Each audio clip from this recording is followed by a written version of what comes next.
मुकुंदनगर हल्ल्याचा हृदयद्रावक शेवट. धीरज परदेशी यांची प्राणज्योत मालवली. अहिल्यानगरच्या मुकुंदनगर परिसरात काही दिवसांपूर्वी झालेल्या प्राणघातक हल्ल्यात गंभीर जखमी झालेले महापालिकेच्या कंत्राटी संस्थेचे कर्मचारी धीरज कचरूसिंग परदेशी यांचे उपचारादरम्यान निधन झाले. पथदिव्यांच्या दुरुस्तीचे काम सुरू असताना 10 ते 15 जणांच्या टोळक्याने लोखंडी दांडकेने त्यांच्यावर हल्ला केल्याचा आरोप आहे. गंभीर जखमी अवस्थेत त्यांच्यावर खाजगी रुग्णालयात उपचार सुरू होते. या घटनेप्रकरणी महापालिकेतील वायरमन युनुस शेख यांच्यासह अन्य आरोपींविरुद्ध गुन्हा दाखल करण्यात आला असून पोलिसांकडून पुढील तपास सुरू आहे.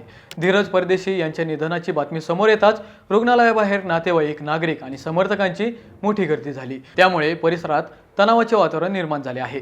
या प्रकरणाची गंभीर दखल घेत आरोपींवर कठोर कारवाईची मागणी होत आहे. कायदा सुव्यवस्था राखण्यासाठी पोलिसांचा अतिरिक्त बंदोबस्त तैनात करण्यात आला आहे. या हल्ल्यामागचं नेमकं कारण काय, तपासातून आता काय समोर येतं, आता याकडे सर्वांचं लक्ष लागलं आहे.